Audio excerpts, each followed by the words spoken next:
전서 1장 18절에서 25절 말씀입니다. 십자가의 도가 멸망하는 자들에게는 미련한 것이요 구원을 받은 우리에게는 하나님의 능력이라. 기록된 바 내가 지혜 있는 자들의 지혜를 멸하고 총명한 자들의 총명을 폐하리라 하였으니, 지혜 있는 자가 어디 있느냐? 선비가 어디 있느냐? 이 세대의 변론가가 어디 있느냐? 하나님께서 이 세상의 지혜를 미련하게 하신 것이 아니냐. 하나님의 지혜에 있어서는 이 세상이 자기 지혜로 하나님을 알지 못하므로 하나님께서 전도에 미련한 것으로 듣는 자들을 구원하시기를 기뻐하셨도다. 유대인은 표적을 구하고 헬라인은 지혜를 찾으나 우리는 십자가에 못 박힌 그리스도를 전하니, 유대인에게는 꺼리는 것이요 이방인에게는 미련한 것이로되 오직 부르심을 받은 자들에게는 유대인이나 헬라인이나 그리스도는 하나님의 능력이요 하나님의 지혜니라. 하나님의 어리석음이 사람보다 지혜롭고 하나님의 약하심이 사람보다 강하니라. 아멘.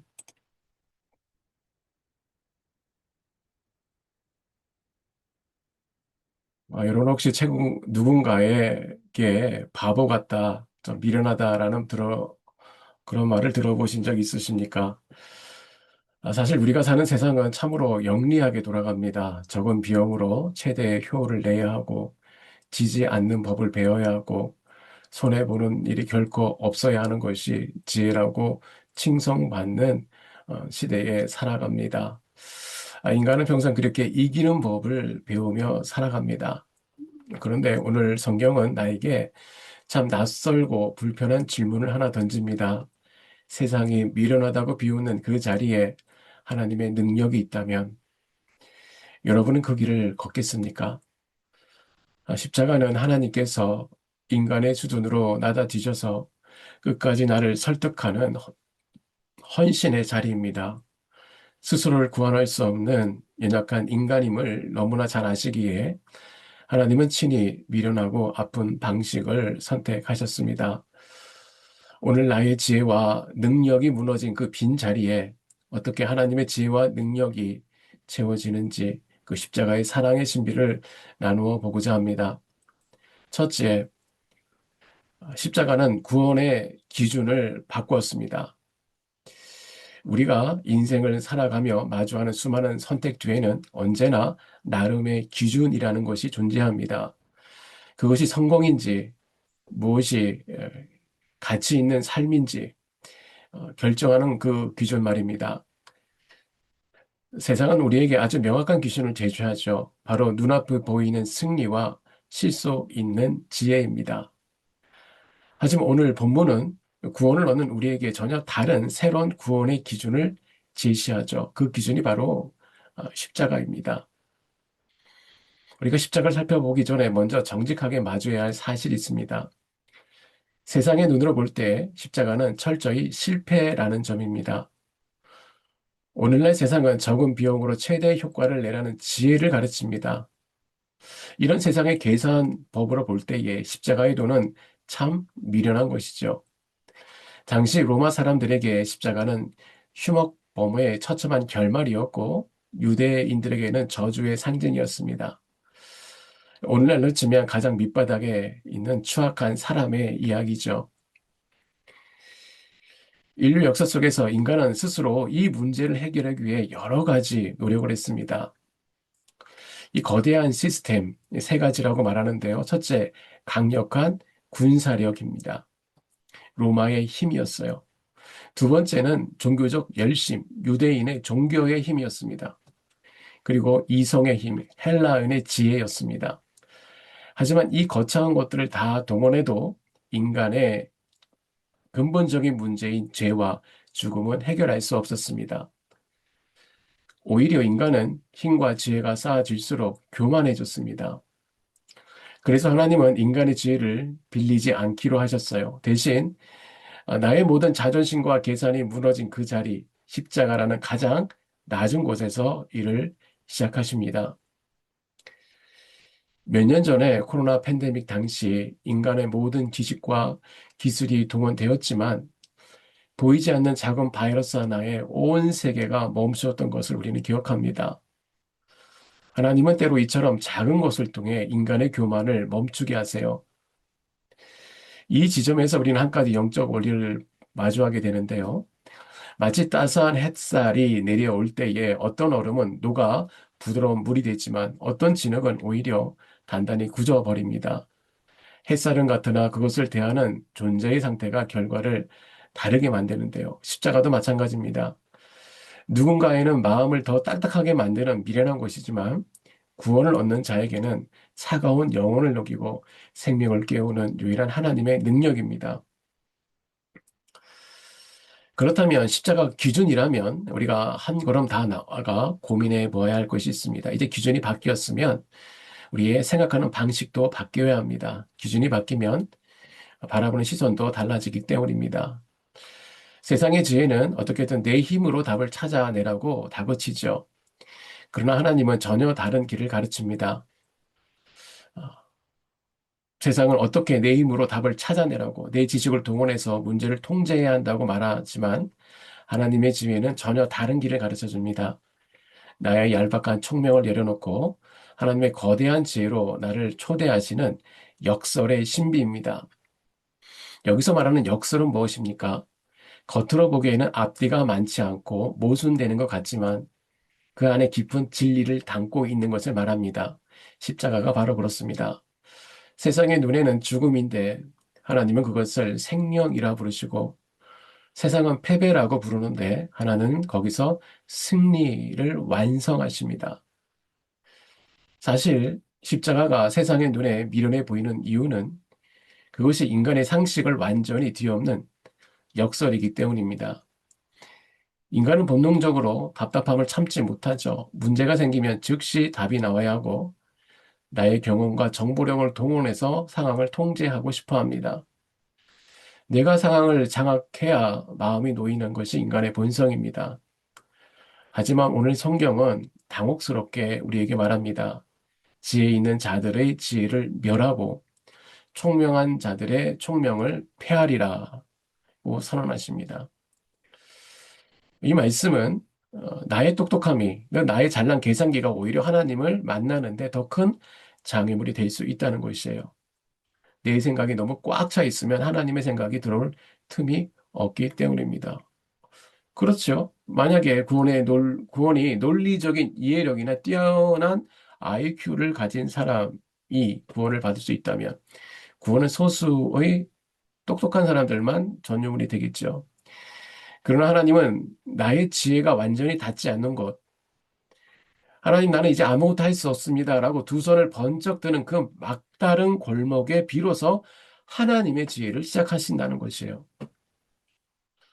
나의 계산기가 멈출 때 하나님의 거대한 계획이 보이기 시작하는 것입니다.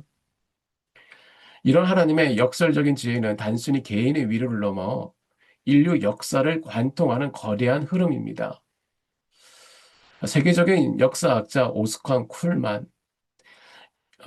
그는 이 신비로운 하나님의 지혜를 역사의 관점에서 아주 명쾌하게 설명해 줍니다. 저는 이 설명을 매우 좋아하는데요. 바로 창조와 십자가, 그리고 종말입니다. 인류의 모든 역사는 십자가를 향해 달려왔고, 이제 그 십자가로부터 시작되어 영원한 종말을 향해 나아가고 있는 것입니다. 인간의 인생도 이 거대한 역사의 흐름과 꾀를 같이 합니다. 나의 삶은 출생과 죽음이라는 두 지점 사이에 놓여 있지만 그 중심에 십자가와의 만남이 있으면 다르게 사는 것이에요. 그 만남이 있느냐 없느냐에 따라 모든 가치가 결정이 됩니다. 나의 삶에 십자가가 없으면 방황하는 것이죠. 인류도 마찬가지입니다. 나의 개인적인 삶, 역시 십자가와 인격적인 만남이 없다면 결국 무의미한 소모에 그칠 뿐입니다. 한번 상상해 보십시오. 인간은 마치 좁은 골목길만 보며 걷는 여행자와 같습니다.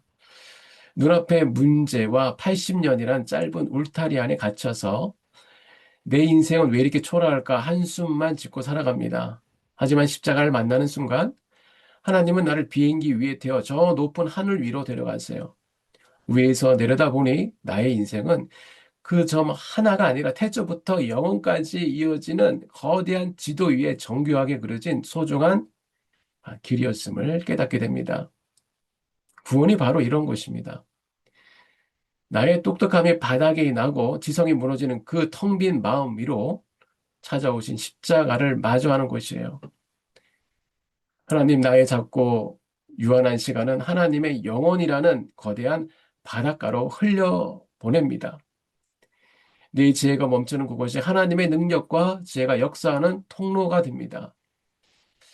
이제 세상이 보기에 참 바보 같고 연약해 보이는 이 역설의 지혜가 어떻게 우리의 삶에 실제 능력이 되어 가는지 그 놀라운 신비를 이제 마지막으로 함께 확인해 보고자 합니다. 첫째는 기준이 바뀌었고요. 이제 지혜, 생각이 바뀌었고요. 그것이 어떻게 능력이 되는지 함께 나누어 보고자 합니다. 인간은 본능적으로 강한 것에 끌리지요. 그래서 십자가 앞에 모인 군중들은 예수님을 향해 조롱했습니다. 내가 하나님의 아들이거든 지금 당장 내려와서 능력을 증명해 보아라. 예수님은 충분히 내려오실 능력이 있었지만 12군단의 천사를 부르실 수도 있었어요. 하지만 예수님은 내려오지 않으셨습니다. 만약 예수님이 조롱을 참지 못하고 내려오셨다면 그것은 단순한 힘의 과시였겠지요. 능력을 보여주셨겠죠. 그러나 끝까지 그 자리를 지키신 것은 나를 향한 진정한 사랑의 능력이었습니다. 내려올 수 있었음에도 불구하고 나를 위해 내려오지 않으신 것, 이것이 인간을 살리는 가장 큰 하나님의 거대한 능력입니다. 하나님의 이러한 연약한 방식을 택하신 이유는 나를 힘으로 억누르려고 하는 것이 아니라 인격적으로 설득 싶어 하시기 때문이에요. 전지전능한 하나님께서 천둥 번개로 인간을 굴복시킬 수도 있겠죠. 힘으로 눌러서 저항할 수 없게 만드셨을 수도 있습니다. 그러나 하나님께서는 가장 낮은 곳에서 아무 저항 없이 죽으심으로 나의 마음을 두드리고 계십니다. 하나님의 약하심이 사람보다 강하니라는 말씀은 바로 이 지점을 가리킵니다.